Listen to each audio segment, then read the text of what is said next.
Top of the morning to you, Aussie. Top of the morning. Girls in Low Places, coming to you live from our hotel room in Dublin. Yes, we can't actually get out of bed, so we thought we'd do it from here. Yeah, welcome. This is a very small double bed that we've had to share intimately in the night. Quite small for two 30-year-old, mid-30s women to be sharing as adults. Sorry, early. Early, sorry. But obviously we're here for Morgan Wallen. We were here for Morgan Wallen last night. Yeah, huge thank you to Big Loud for hooking us up. Yeah, it has been quite the experience. I turned up a little bit worse for wear in the airport on Saturday. Was it Saturday morning? No, it was Sunday morning. Ozzy, you were horrified when you saw the state of me. Yeah, because I'd gone for dinner for a friend's birthday the night before, so I'd had 2 drinks, was so well behaved, didn't want to ruin our big day to Dublin. And I just got a text from Katie being like, I'm drunk, I'll see you at Gatwick on Saturday night. And I was like, oh, always no, a worrying text. This is not going to be good. So I arrive sprightly, feeling great, ready to take on Ireland. Arrive, I get a call from Katie. Where are you? Where are you?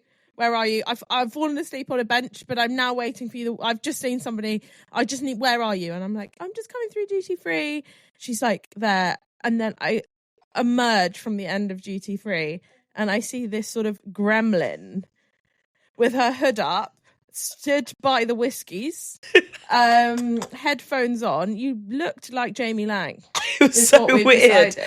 Why did I look like Jamie Lang? Sorry, Jamie. We're not saying you look like a hungover gremlin all the time, but I did look like a boy. Strangely like you. And I had a raincoat on top of it. But I sort of looked like a lollipop lady. And I was just in deep rooted pain. I hadn't been to bed. And when you don't tell your friend quite how bad or how naughty you've been until later on in the day, but my bed was Gatwick Airport. How I got through security we will never know. We don't need to know. But while in this sort of like panicking, where's Ozzy? We're getting on a flight to Dublin to go and see Morgan Wallen. I just needed someone with me at that point. Who walks up the stairs? But Casey from the Love Island boys that we'd interviewed at Morgan Wallen prior, who I'd flirted with and been pied by. So that was horrible, thinking, oh my God, there's a Love Island boy who I've been pied by is now seeing me as a lollipop lady, Jamie Lang, in Gatwick Airport. And I was then convinced that, it was a couple of the main Chelsea boys as well, so I was convinced that they were going to go to Morgan Wallen and they were going to be on our flight. And I was just like, oh my God, this is a hangover from hell. But turns out they were going to the Caribbean. Yeah, I mean, you were convinced they were coming to Morgan. Fair enough, because we had last seen them at Morgan. And I was like, also Gatwick flies to about 350 other destinations. So there's every chance they might be going somewhere else. But yeah, so... We got on the flight. Eventually. Girls in Slow Places, wasn't it? Ozzy upgraded herself to first class on Ryanair and left me in the galley. But to be honest, I was asleep most of the flight. And then we landed and we started perfecting our Irish accents. Yes, that was enjoyable, wasn't it? Yeah, Ozzy did not appreciate when I was speaking to every taxi man as if I was... Well, I'm half Northern Irish. Yes, you are. And I'm historically Irish. So we are the Troubles. Girls in troubled places. I think that speaks for itself, probably, doesn't it? It probably shows our differences on many different topics. Probably does it. One thing we both said, though, when we landed in Dublin, and we've both been to Dublin before. Yeah. But what we both noticed, I don't know whether it's because we were coming in like with the country music kind of like in our minds, but there was a lot of Americanisms. Yeah. It reminded me of landing loads of different places in America, just the style of things, the diners. And I just thought that was interesting. It's not something I'd thought about before when I'd come to...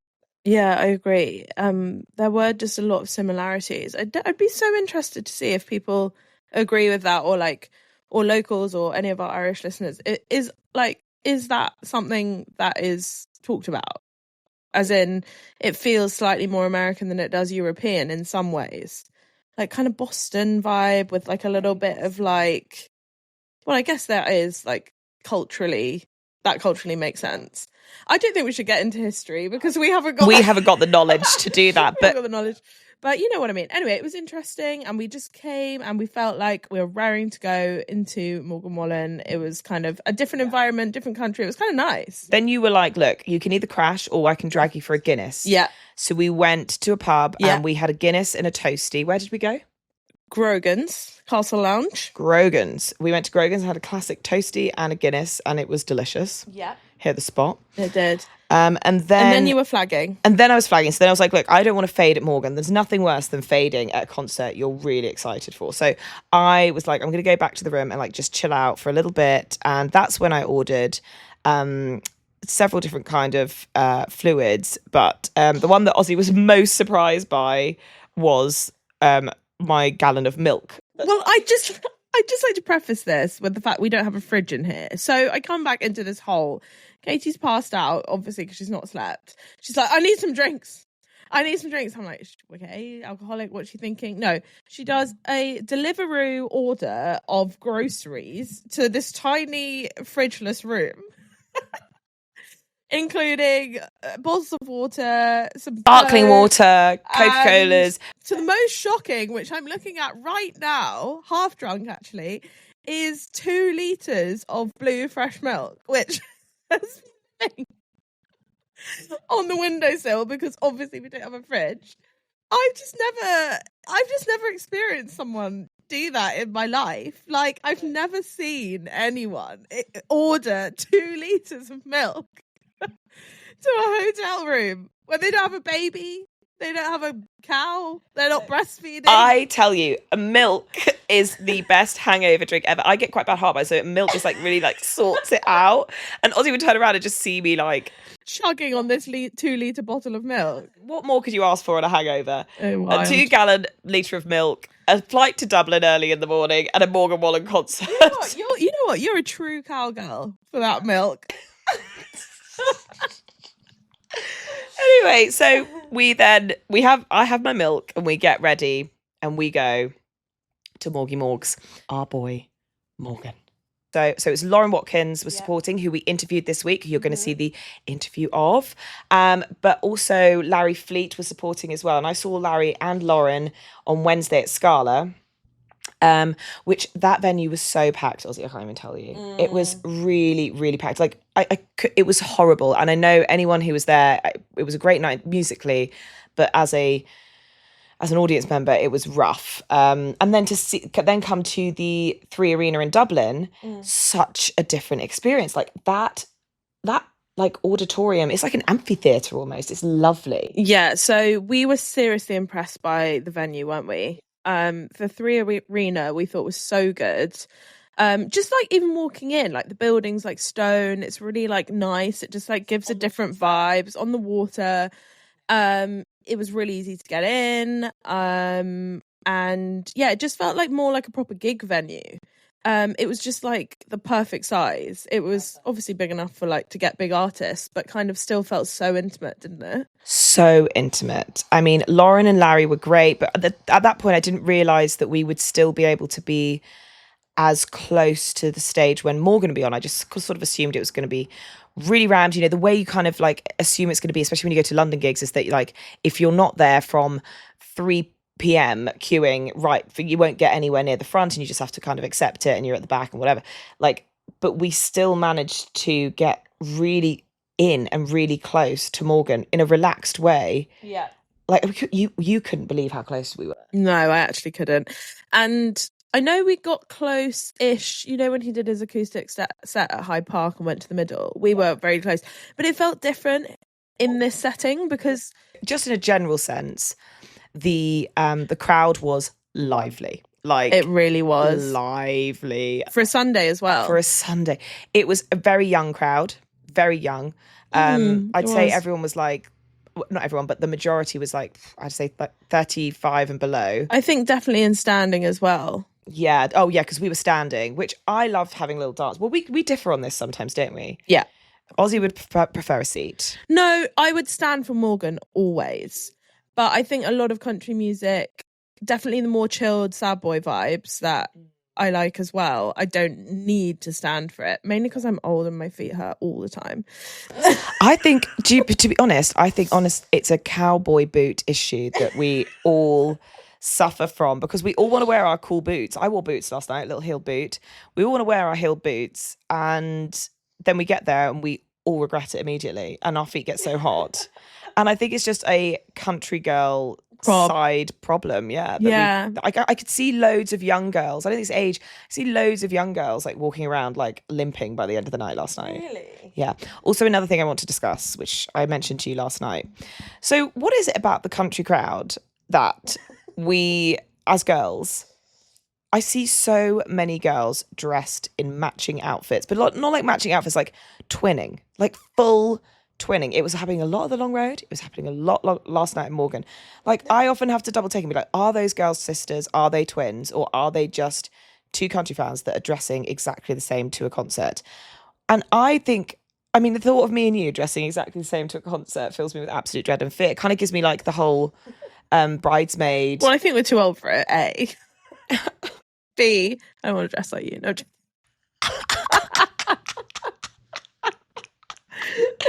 True. I mean, we are very yin and yang, but even if I was with a very, like, also, this is the other thing, like, they all really do look like each other, and then they're just not, they're just friends. I think you must be like, I don't know what to wear, it's quite hard to decide. So then you're like, well, why don't we just match? Because then it's like, oh, yeah, I don't know. And all the girls who do it look amazing, but I want to know, Gilpers, you let us know, why is it that, particularly for country concerts, we start twinning? Yeah. That's what I want to know. Yeah, fair. There was a lot of that yesterday. And I may actually ask when we next do like some crowd interviews, I'm going to find some twinning people and be like, what's going through your head here? What's going through your head? Because I love it and I like it. You know, it feels like, do you know what I'd like about it is there would be some anonymity. So if I did something stupid, I could blame it on you. And if you did something stupid, you could blame it on me. Don't you anyway? Oh, God. It's been a busy week in the world of country. There's been a few other things whilst we've been gearing up for Morgan. The Stagecoach headliners have been announced, which we are desperate to go. Yeah, I know. So if anybody wants to start crowdfunding with us, please start, because we know that one's going to be, that's going to be an investment. And I think everyone in the UK feels like, And our link is GoFundMe at... Yeah, girls are lay places. But the headliners look really good. Zach Bryan on the Friday, Jelly Roll on the Saturday, and Luke Holmes on the Sunday. I mean, amazing. I really, really want to see Zach Bryan. He put out a tweet saying, I'm not going to play next year. I was hoping I wasn't going to play next year, but this has been booked for ages, which made then everyone panic that Zach is like taking a full year off performing after this year, which I understand he's probably very burnt out. Yeah. We get it. We get being burnt out. I mean, look at us. We're podcasting from a bedroom in Dublin with feta dip and window milk. So we get it, Zach. We understand the burnout. But I think that's a really strong lineup. I mean, no female headliner. No. Which is sad. But Lana Del Rey. Yeah. So does that mean that we think Lana Del Rey's got a really big country album coming out? Have I missed something? I feel like I knew that's happening. She's turning that way. Her recent stuff was a bit more on that vibe. So let's make it happen. Let's make it happen. And then also I can see that Tana O'Dell has got a new song out. She has got a new song out, Silverado. So yeah, I just think what she's doing is really interesting. She's definitely got her own specific, unique vibe, which I really respect. We've got Kelsey Ballerini's album is kind of being like teased slowly coming out. You've got the track list. I'm I worry. Well, you didn't like Sorry Mum, did you? Some people do say sorry to their mum. I don't. Shout out, Carol. You know what I mean. It didn't resonate with me, but like not every song has to resonate with every single person. I'm more just worried. It's kind of like what we were talking about with Lainey last week. She had such an emotional album with Rolling Out the Welcome Mat. It was so personal to her and what was going on in her life. Yeah. And I think she's in a very happy space at the moment. And I think that does tend to reflect music, which I love a happy album from Kelsey, but I just worry whether anything would be able to trump that divorce album at the moment, because it was so strong. And such a pivotal moment for her. Also, have you seen that? But I'm very excited to see. Kelsey, prove me wrong. I'm excited to see. But do you know? Did you see something's happened with her dog Dibs? Oh no, I saw he was ill. Yeah, he's ill. It's really sad. With a backup for Dibs. Oh, no backup for Dibs now. Backyard as well. Oh yeah, backyard. I'm gonna cut that bit out. Yeah. Oh, poor Dibs. Oh, poor Debs. I'm excited for her album. I'm excited to see, the influence that Chase has had on her. Yeah, you like Chase, don't you? You've always liked Chase a little bit. But yeah, I think they're great together. So I'm excited to see what comes out of her album in this new phase of her life. Daniel Bradbury, did you say they had a new album? Yeah, I wanted to talk about Daniel Bradbury's new album. I think she is somebody, to me, that is really underrated. She does the song "Stop Dragging Your Boots." Yes, but her slower stuff is very kind of emotional and very soulful. I think she's a really good songwriter, and some of her sort of more B-side stuff is great. I don't know if you've ever heard. I've always meant to say this. Have you ever heard "Red Wine on a White Couch"? You have played me this song, and you were like, "This song." That's my answer. Yes. To the question we always ask. Oh, what country song you have sex to? Yeah. Brilliant. Red Wine on a White Couch. Sing it for me again. It's so good. We'll put it on a playlist maybe. Actually, a lot of people have been asking for playlists, so that might be something we do in the next few weeks, because we know that we talk about a lot of people, and this is probably for people that kind of have some base level of country music knowledge. And some people who are listening to our podcast don't necessarily know all the players. We are making playlists that reflect the people that we talk about, so everybody can kind of dip in and dip out to the artists that we're mentioning and the new singles and new albums, things like that. And also have been listening to Thomas Rhett's new song, Something About a Woman, which I'm really loving. I actually think it's like a good vibe from him. I've always been like a sort of Thomas Rhett fan from the early days, but I think, we've both been a bit like, yeah, you could have him on, but you wouldn't necessarily be like... must listen to Thomas. Yeah, but this new song I really like, and I think his album will be good. So I'm excited for that as well. Also, I sent this to you this week. Speaking of new things that we're getting treated with, have you seen that there is going to be a new country music bar in Chiswick? So there's going to be a new, I think it's called Lil Nashville. It's being sort of renovated as we speak. Yes. And it's in Chiswick, in London, and it looks like it's going to be a proper honky-tonk vibes. Yes. And I'm super excited for us to be somewhere in London. Obviously, it's quite close to you, Aussie, where you live. Yeah. So it's going to be great to have a really dedicated space for country music, nightlife in London. And I think we would love to do, we were talking about this earlier, we would love to do a country music brunch with all our community having a great wild time to country music, maybe get some DJs. We did mention this last week, but we want to hear from you. If you think that's a good idea, we want to do it. We want to make it happen, and we want to bring Stagecoach to Chiswick. That's what we want. So Diplo, if you're free, but we want to do this, and we want to hear your support and feedback that you want to do this too. And then we are going to find a date, and we are going to get it locked in, and we're going to get our tickets, and we're going to get outfits, and we are going to rage. So you let us know, and we are going to all be girls in low places in Chiswick. Can't wait. Can't wait. The other thing that I've been loving that has been on the socials this week is people that have seen Post Malone and Dwight Yoakam riding on horses down, I think, Sunset Boulevard in LA for their new music video. I mean, absolutely iconic. So I just love what's happening at the moment. This is just the exciting thing about country getting bigger.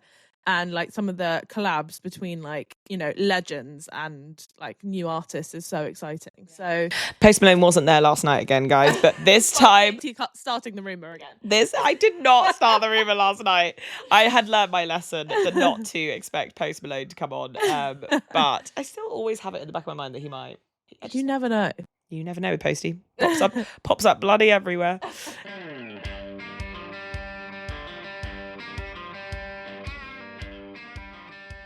So Ozzy kept on getting really stressed about me tagging Morgan Wallen in any of our videos from the airport. Oh my God, so embarrassing. Yeah, but he's not actually watching me and you going through Gatwick Airport hungover.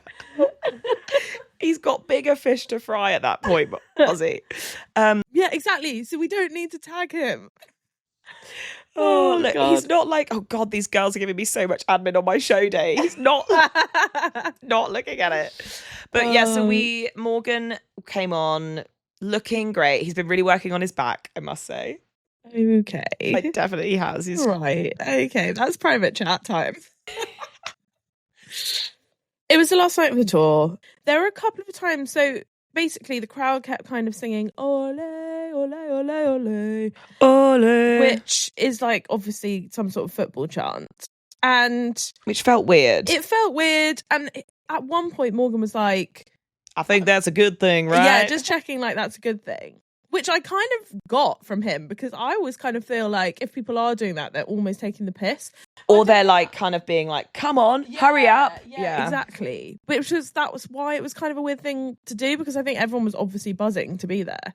But I think there was just a lot of like hyped up energy. Obviously lots of people were drinking, and I think it was just kind of like, okay, we need to like, there needs to be an outlet for when there's like some pauses and stuff. It was quite a boisterous crowd. Like when they did I Had Some Help, it was popping off. The one thing I will say is that it wasn't gimmicky. People knew every word to every song. Everyone there was a dedicated Morgan Wallen fan. I wasn't just like, oh, let's all just go and get pissed at this random concert. Like every single person there loved him. Yeah. And had listened to his back catalogue, and like he did a few songs that he didn't do at BST. He did Seven Summers, which I was really excited about. He did do that in December at the O2. Yeah. Okay. So I'm glad he went back to his kind of like full set list. Yes, okay, lovely. But I think that when he then would do a sort of more off-piste song maybe that wasn't like, you know, one of his like top 10 hits, everyone still knew the words to that too. And I think that's just 100% though. I think that's just the difference between how you listen as a listener in the UK to how you listen as a listener in the place where the artist maybe is from, because when you listen to the radio all the time, you just hear their top 10 hits churned out. You're kind of like, okay, I know the top 10 hits. Whereas in the UK, you will just go play Morgan Wallen on your, I don't know, on your artist Spotify or something, and it will just play you absolutely everything. And then that's how we know absolutely everything. Yeah, and I also think that is the difference between like being an actual massive fan and like bothering to go out like on a Sunday night and listen to him play everything. Do you know what I mean? Rather than not being that fussed. Like, we really desperately wanted to come over here because like I'm such a hardcore fan. I'm slamming Morgan Wallen day in, day out. She wishes she was slamming Morgan Wallen day in, day out. I knew you were going to say that. Can I just talk about that Ozzy turned to me and said, it was amazing how close we were. I've really got to study his mannerisms so that I can then take that information and use it in my dreams. Right, you have made up that second part. Thank you. I was just merely saying that you were able to see how he really was as a person. That is all, okay? Did I say on the pod last week that you dream about him 5 nights a week? Yes, you did. Yes, you did. Thank you for that. Well, now you have a little bit more detail for your fantasies, and I'm here for it. So he brought Larry Fleet back out to do a duet at some point during the show. And Morgan obviously loves the song, and he also obviously loves Larry Fleet. Yeah. So when he wasn't singing, he was mouthing the words off the mic and just looking at Larry with just like absolute pure joy. And I think it's that essence about Morgan that just makes us all still really just love him. Humble, kind, happy to be there, grateful. We could go on. I'm not going to. I feel like I need the boundary in place. I spent most of last night speechless when I wasn't singing every lyric. Ozzy and I think at one point, I nearly cried at one point. Yeah, same. It was just too much. One thing I will say is that we got spotted. Someone shouted "Girls in Low Places," and we thought, our Irish fans, we've made it. We found you. I think we really want to try and get more of the Irish Gilpers listening, because I think, you know, you guys love country music. I'd say, I don't want to say more, but I think there is a lot of country music heritage here, and I think that this is an amazing place for country music. Yeah, agree. Big fan base. Well, it is massive, and I think it is because there is that quite tight tie between the US and Ireland. Yeah. Girls in Low Places going worldwide. Now, after the concert... Oh, no, I would also like to talk about the fact that he did Love Somebody, which was amazing. Obviously, we have only heard it basically on TikTok, or social media generally, not even released yet. And I feel like people kind of knew every word still. And it was just so great to hear new music and him doing that live. And he's teased that coming out fairly soon in the next couple of weeks. So I'm thinking, fingers crossed, we're going to get some new music. We're going to get a new album. Surely it's coming our way. Surely. Girls in Low Places, we are here with Lauren Watkins, who is playing at Scala tonight. Lauren, are you excited to be in London? I'm so excited. I love it here. My husband and I went and walked around Hyde Park today. Lovely. And it was beautiful. It was honestly like the most peaceful thing we've done this whole trip. It was great. So you recently got married, right? I did, yeah. So, I mean, tell me more about that. It was like a beautiful, small, intimate Thank you. wedding. It was tiny. We got married in May, and our original plan was to get married in October. We were going to like plan like a full wedding. And my husband's a songwriter too. So like he's crazy busy. I'm crazy busy. And we were sort of like, we hate wedding planning. Truthfully, like I was like, this is horrible. And neither of us like care about that. So we just wanted to get married. So we did. We were just like, what if we just did it? And so we called my parents and like just found a date where both of our families could be there. And that was it. Our immediate families and my best friend, like my childhood best friend, was there, and that was it. And we got married on our property. It was beautiful. It was like just a beautiful spring day, and I would not have done it any other way. It was great. What is the biggest perk of having a small wedding over a big wedding? Well, honestly, it's just simple. Like the biggest thing to me was not having to deal with the stress of wedding planning. Because like I just wanted to be married. So that's the biggest thing. You just get to get married and do the part that like really matters. How did you guys meet? Did you meet songwriting? We met songwriting, yeah. Like a few years ago, we met songwriting. And I was just like, hey, I love this guy. Just kidding. It was actually much of a longer saga, but to put it simply, he's just the best. So you've got the new record, which is the Heartbroken record. Yep. Are you going to have a Heartful record, the next one, about your new marriage? That's what I want to know. I've definitely been writing a lot more love songs, I will tell you that. But yeah, it's funny. Life is funny. I ironically got married at the same time I put out the Heartbroken record, but it was like, that was just a lot of like the past years of my life wrapped up into an album. And I was like, I have to put this out. And also, heartbreak still exists no matter what phase of life you're in. Like there's always things to write about, and I just love writing sad songs. I feel like even if you're in the happiest relationship of all time, you can still look back and still feel the heartbreak of things you've lost and for sure. And people along the way who you no longer speak to. So what's your favorite song to perform from the record? Oh gosh, it's honestly changes every day. Right now, we just added One Trick Pony to our set. We've like just started doing that one, and I really like doing it. It's so fun. It's just like we've got this really cool, my band they're all so creative, and they came up with this really cool intro. And so we're opening for Morgan Wallens right now. Yes. So we've been trying it out on that tour, and it's been really cool. Amazing. What's the hardest song to sing? That one, actually. Because it's new? Yeah, I think because it's new, and it also starts out really low in my register, and it's the first song we do. It's what we open with. So I come out on stage like super high adrenaline, and so it's harder to sing low when your adrenaline is high. I mean, it's harder to sing, period, when your adrenaline is high. So I'm working on it. I think you're doing pretty damn well. So with the Heartbroken record, when you were writing it, was it about one particular heartbreak, or is it about a sort of collection of heartbreaks and a collection of themes for this concept record? It's about 1 million different heartbreaks. Really, like, it's just several years worth of different heartbreaks. A lot of it is from college, and yeah, it's just a lot of different ones all wrapped up into one album. Also, though, I will say, like, I can write about one situation in 5 different ways. So there are definitely multiple songs about the same heartbreak or the same situation, just kind of put in a different way, I guess. But yeah, it's all over the place. Do you ever get like anxiety that the people that you're writing about are gonna like listen to it and be like, oh, that's about me? No, I don't. Love it. I think, the funny thing is, there are certain songs that probably multiple people think like, ooh, that's about me. And that's just so funny to me. Like, sure, It's you not. can think it's about you. It maybe is or it's maybe not. But I don't get anxiety about it because, I mean, I'm the one that put them on paper. Yeah. So I kind of have to deal with the fact that, hey, they're about people.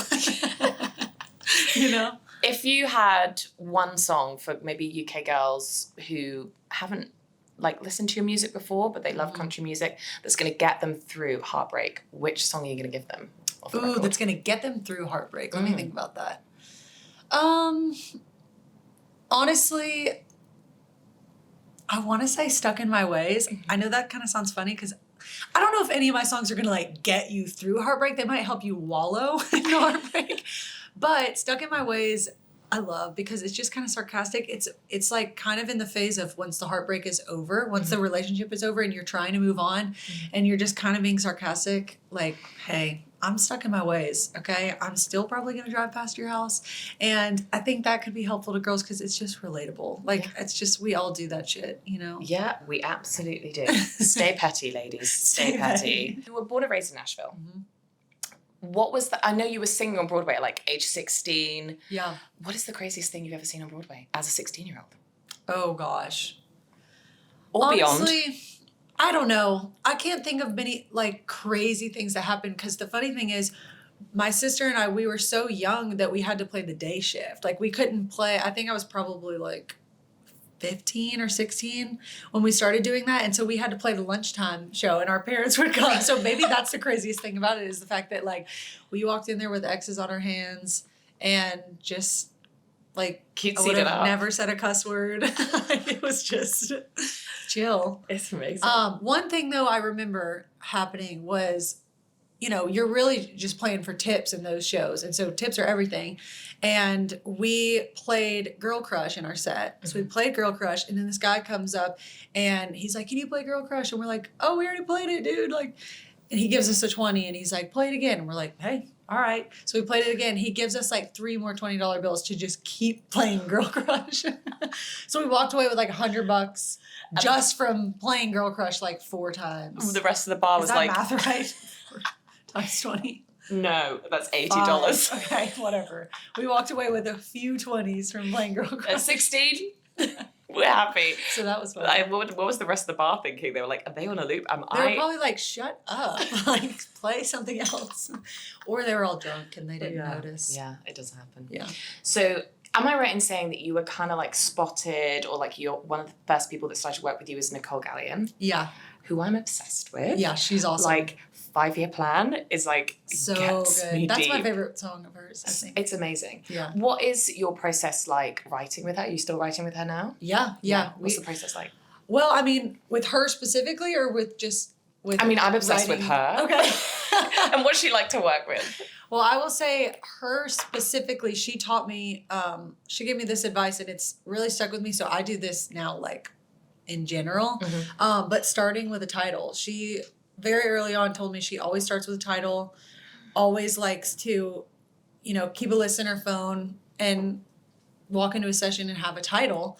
And that really stuck with me. I always try to keep a list of ideas and it's just easiest for my brain and hers too, I guess, to have, you know, words that you're writing towards rather than, because a lot of people like to start with melody or they start with like a broader concept and they can narrow it down. I'm not as good at that. I like to have the hook there and then we write everything else towards the hook, if that makes sense. So she taught me that and I'm very grateful. Yeah. That's an amazing way to write. Yeah. Yeah. It helps. How many people do you ideally like to write with? At a time? I would say ideally 2 other people at a time. Yeah. So 3's the magic number. Do you have a track person and then you... Sometimes, not always. Sometimes it's just on guitars or on a piano. Sometimes there's a track guy. And that can be really helpful too. But yeah, I think 3 people total is kind of the magic number for me. Magic number. Yeah. Have you been writing while you've been on this tour with Morgan? Yes, but not necessarily. Well, not in Europe, actually. We haven't had any time to write while we've been here. But like I said, my husband's a songwriter. And so we have like fully been planning on writing, but we just haven't gotten around to it yet because we've been so busy. But yes, I've been writing while on tour with Morgan. We, sometimes we bring a bus out and bring writers and we write on the road, or I'll try to get any day I can when I'm in Nashville, I try to write. But I'm busy right now. It's tough. Booked and busy. I mean, I feel like every time I go on my Instagram, I see you like supporting, like I'm like, how is she doing this? I don't know. I'm like, I just went to sleep. You've been in 2 more cities. I just I'm show like, up. what is happening? What is the best thing about touring with Morgan?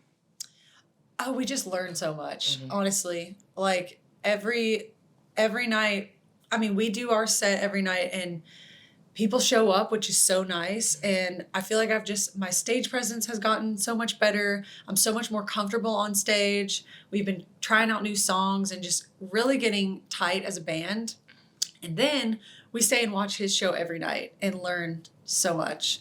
Just, I mean, from him and his band and the way they put their show together, and Morgan, how he interacts with the crowd. It's like truly we've just learned so much. It's been great. What's the biggest difference between the European tour and the US tour?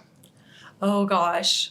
It's funny because I was expecting it to be a lot different and it's not that different. Really? The crowds have all been super rowdy because the biggest thing I heard was like, everybody listens. Like they just are quiet and they listen. And that's true. I have played shows here where it is acoustic and y'all are tuned in, and I love that. Yeah. But for these Morgan shows, like everybody's been rowdy and it's fun. I like that too. It's so interesting because like I think tonight you will find at Scala that everyone listens deeply, stands back and takes it in, and really concentrates and has really good etiquette. I think the Morgan shows it's actually quite a different crowd. Yeah, it depends on the venue probably. Yeah, but it's when Morgan played BST. I was like, I've never seen the country crowd like this in the UK because normally we're very respectful. And then at BST, everyone was like, come on, Morgan. So it is just like a different vibe. But I quite like seeing the UK crowd do that sometimes because it's like, I like having people having a bob. Like, I do too, nice. yeah. I like both. What's been the most memorable moment of your career so far? Oh my gosh, that's a big question. There's been a lot. There's been so many. It's funny, like, you have one memorable moment, like you have one big breakthrough, and then it's like everybody's like, all right, what's next? And then you move on to the next thing. And I feel like it's so hard sometimes to just sit in the moment and appreciate things as they come. But the biggest thing for me has probably, in general, is like when people sing my songs in the crowd. And the first time it really happened, meaning the whole bar was singing, was when I was in my college town, Oxford, Mississippi. I know y'all have an Oxford too, a little bit different. A little bit different. I'd be very impressed if you went to Oxford here. I'd be like, no. Lauren. They wouldn't have me probably. But Oxford, Mississippi, and like everybody saying every word, like to where I didn't even have to do anything, and I cried on stage. Because you went to Ole Miss, right? I did, yeah. So what do your college friends, like college people, what do they make of all of this? Because you kind of like went into it after college. You graduated in marketing. Yeah. I was always like, I think that they really kind of always thought I would end up doing this, just like my family did, because I grew up playing music and doing music as a hobby, but I just wasn't pursuing it as a career until after college. And so I think they all were kind of like, thank God, like she's finally really trying to do it. And they're so proud and like just so excited, especially like, it's just funny because like my best friend from growing up, she saw me from like the first show we ever played to now, and she's just like, what the heck? And she's so supportive and proud. And my college friends too, they really like, I think it's fun when I get to go play in Oxford and they get to be there. They're like, what is going on? Like, this is crazy. They must be like floating above their bodies. Like, what is my mate? Like, what's happening? We have fun. Oh, God. So if there was one country music artist that you could collaborate with, who would it be? That's a tough one because there's a lot. Right this, like, today. I love Zach Top, honestly. Yeah. I'm a huge Zach fan. I hope to eventually do a song together. It'd be really cool. Yeah. If he was down, it'd be cool. Zach, if you're listening. Zach, if you're listening. I'm sure he is a girl in a low place. Definitely listening to the podcast. He's a hot commodity right now, though. Yeah. If there was a non-country music artist collaboration that you would do, who would it be? Well, this is tough. Okay, I mean, Nora Jones. Yeah. I have this dream of like doing something with her. I don't know what it would be. I would love that. I will say my dream non-country collaboration was Sheryl Crow. She's not And you technically just did, country, right? and I did that. So I'm like, what now? What was but that I like? love Nora Jones. Yeah, Nora Jones is like, obviously, you know, film Love Actually. Like, Yeah, oh, yeah. Yeah, so that's obviously like a big British film. We watch it like every single Yes. Christmas. There's no, like, everybody watches it Yeah. every Christmas. And like, just all the Nora Jones music in that, She's it's just so like, it's good. just so cemented in my brain for just being the most like sentimental, like, warm. I know, it's it's a warm just hug. chill. It's Yeah. like Gilmore Girls. It's Yeah. wine. It's like so good. But you She's so worked good. with Sheryl Crow. Yes, Yeah, we did recently. a song together and it was awesome. She's the coolest. Like, she's the best. Yeah. She really is. Like, she's so humble, down to earth. She is who I want to be like as Yeah. a person, you know, like she's just the coolest. What is the biggest challenge being a woman in this industry? And how do you overcome it? That's a good question. I would say for me personally, like I can't speak for everyone, but I do think I've found that a lot of people relate to this. It's just like the comparison and it's Yeah. all internal. Like no one else is putting that on us. Like I think we just kind of do it to ourselves. But the reality is all the girls right now that are like sort of in my circle and like my like class of artists, we're all so different and doing our own thing. And it serves us all better if we just support each other and have fun and like watch each other succeed because there really is room for everybody. Yeah. And anytime we think there's not, like we're lying to ourselves. No one else is saying that. We just think that. But the fans don't see it that way. Yeah. So If there was something you could tell your like 18-year-old self, like a piece of advice, what would it be? oh, don't overthink things. I overthink everything. And most things are not meant to be overthought. So Who is your country music artist style icon? Or who is your style icon in general? Oh, okay. Okay, I'll just say in general, I love like 90s Jennifer Aniston. I kind of try to go for like a country version of that. I can see that now. Thanks. Like every person's crush in the 90s was that. Yeah, I'm so not unique for that. But her and like Bella Hadid vibe, especially now that she's kind of in her country Western era, I'm all about it. Yes, we love it. Yeah. Like, yeah. You're spot on for that. Yeah. I'm trying to do like Megan Maroney curls and embrace my natural It curls. looks great. Good. I think it's little- Really, it does. You're going to Glasgow tomorrow. Then you're going to Dublin. Yep. You definitely need to try a Dublin Guinness. Like Okay, I'm it's a excited. big thing. It's kind of a little bit actually, if I think about it. It's a little bit like the Nashville in terms of like hen do's and the stag do's. Like there's a lot of hens and stags and it's like known as like a very big party town. Okay. So you're going to see some things in that Morgan crowd, I tell you. Let's go. I'm excited. It's going to be wild. Bring it on. It's going to be wild. Lauren, thank you so much for being a girl in a low Thank place. you. And we cannot wait to see you tonight and on Sunday Let's in go. Dublin. Let's go. I say that everyone's going to be rowdy in the crowd. You're just going to see me go, It's gonna be her. Yeah. You're gonna It's be me. rowdy. I am the problem.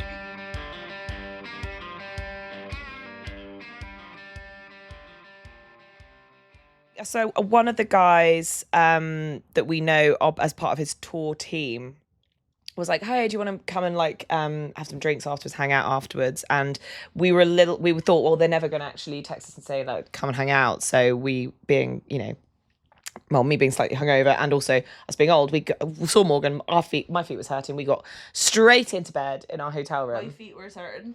My feet were hurting. Oh no, I've got to do my Northern Irish accent. My feet hurting. My feet were really hurting. That's pretty good, actually. It's been good all weekend and you haven't complimented me once. So we got a taxi back to our hotel room and we got all like tucked up in bed, like absolutely. I was chowing down on, I think it was some Pringles and some feta dip, having a wonderful time.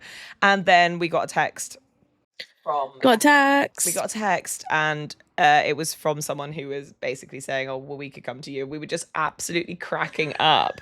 Guys, if you could see this room, it is such a hole. It's so we were bleak. not having Morgan Wallens' crew back here. But then also Ozzy and I started fantasizing about if Morgan Wallen himself came into our terrible terrible hotel just to like room. hang out and catch up. And we were like, yeah, just make yourself at home, babe. Anywhere, yeah, just corner of the bed there, that's fine. Can I get you anything to drink? We've got some Volvic, got some window milk, anything you've help yourself to Katie's 2 litres of milk. No problem. Yeah, we haven't got a mini fridge. Just help yourself to the mini bar though. Yeah, just any Pringles, feta dip.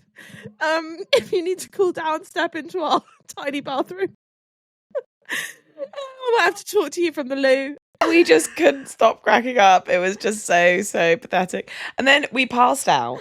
I texted him saying, "Oh no, we're basically didn't like entertain it because I was like, we can't have anyone come over to anything that we're about right now." So next time, Morgan, if you want to invite us back to your penthouse, that would be preferable. You've already been looking at flights this morning and thinking and imagining which flight he might be going from Dublin. Yeah, but anyone that knows me knows that like I'm a really bad flyer, but I'm weirdly obsessed with flights. Like I love Flight Tracker. I like track planes in the sky. I have like a weird obsession with it. I'm actually a bit of like a Rain Man when it comes to it. I don't know why. I've got it from my dad, I think. But we were also debating, is it private jet level? It might be. I think it would be. Do you? What do your listeners think? Do you think Morgan takes a private jet? Or do you think he's a Ryanair kind of guy? Does he upgrade to first class? Is he sleeping in Gatwick?